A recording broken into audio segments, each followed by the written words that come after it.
নমস্কাৰ নিউজৰ বাতৰিলৈ স্বাগতম জনাই ষ্টুডিঅ'ৰ মজিয়াত মই উৎপল দাস চাহকাজিৰ বাতৰি পবিত্ৰ ভাদ মাহৰ পহিলা দিনটোতেই শ্ৰী শ্ৰী ঢেকীয়াখোৱা বৰনামঘৰত দেখা গ'ল ভক্তপ্ৰাণ ৰাইজৰ ভিৰ শৰাই সঁফুৰা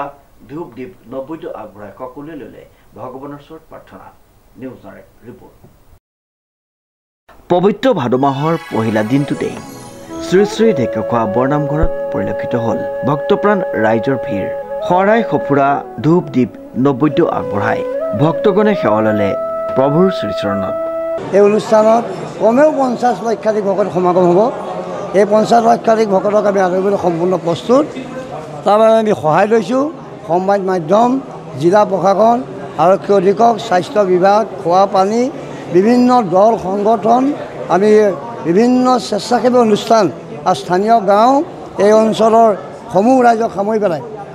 আমি এই পালন আমাকে উদযাপন কৰিম সেয়ে সকলো আহক মাননীয় মুখ্যমন্ত্ৰী মহোদয়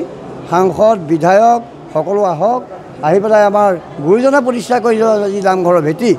এই নামঘৰৰ ভেটি আমি খুব মজবুত কৰি ৰাখিব লাগিব অসমীয়া জাতিৰ পৰিচয় আমাৰ নামঘৰ এই নামঘৰতে আমি আধ্যাত্মিক দিশ ৰক্ষা কৰি উঠি অহা প্ৰজন্মই এজন সুস্থ সবল নাগৰিক হৈ দেশ মাতৃ সেৱা কৰিবলৈ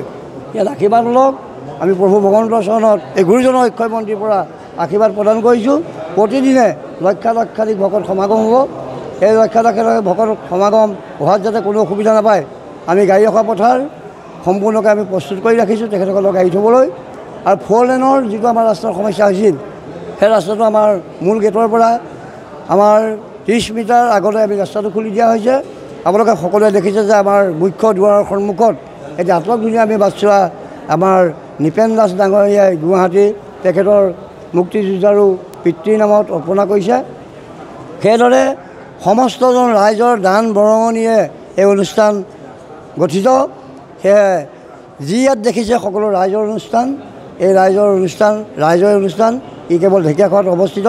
ই ঢেকীয়াখোৱাৰ বাসীয়েই নহয় সমগ্ৰ অসম তথা ভাৰতবৰ্ষৰ ৰাইজৰ অনুষ্ঠান তেখেতে আমি এই নামঘৰ ভাগি আমি বিশ্ব দৰবাৰত চিনাকি কৰি দিবলৈ আমি আগবাঢ়িছোঁ সেয়ে আমাৰ এছিয়ান আৰু ইণ্ডিয়ান দুটা ৰেকৰ্ড হৈছে আমি ৱৰ্ল্ডৰ কাৰণে আমি চেষ্টা কৰি আছোঁ প্ৰভু ভগৱন্তই কৃপা মিলালে নিশ্চয় এই অনুষ্ঠান সকলোৱে চিনাকি হ'ব সেইকেইটা আগন্তুক দিনত আমি বিশেষকৈ আমি সন্মানক এটা কথাই কওঁ যে আপোনালোকে অত্যন্ত পোহৰীৰ দৰে আমাৰ সমস্যাসমূহ ৰাইজৰ আগত অৱগত কৰিবলৈ এই অনুষ্ঠানভাগে আগবঢ়াই দি আছে চৰকাৰৰ সাহায্য ৰাইজৰ সাহায্য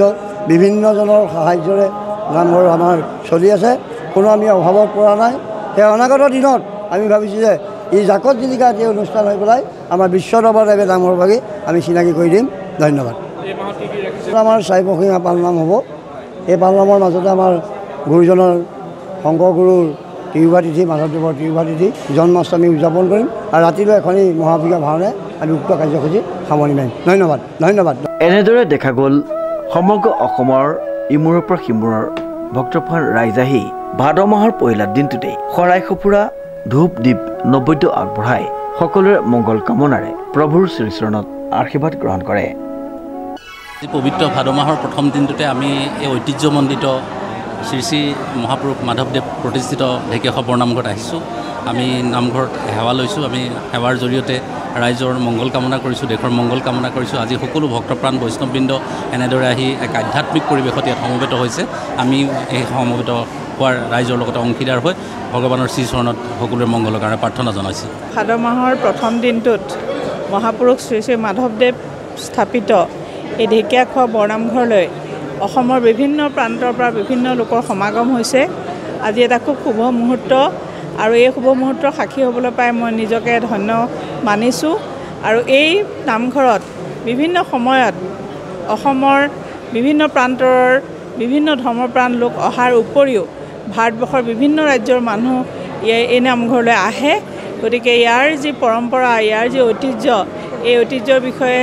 আমাৰ অসমৰ বাহিৰৰ মানুহেও বহুখিনি জ্ঞাত হৈছে গতিকে আজি এই পবিত্ৰ মুহূৰ্তত এই ভকত বৈষ্ণৱ সকলোৰে মাজত এনেধৰণে উপস্থিত থাকিবলৈ পাই মই আনন্দিত হৈছোঁ আৰু আশা ৰাখিছোঁ সম্পূৰ্ণ ধৰ্মীয় পৰম্পৰাৰে সকলো ব্যক্তি ইয়ালৈ আহি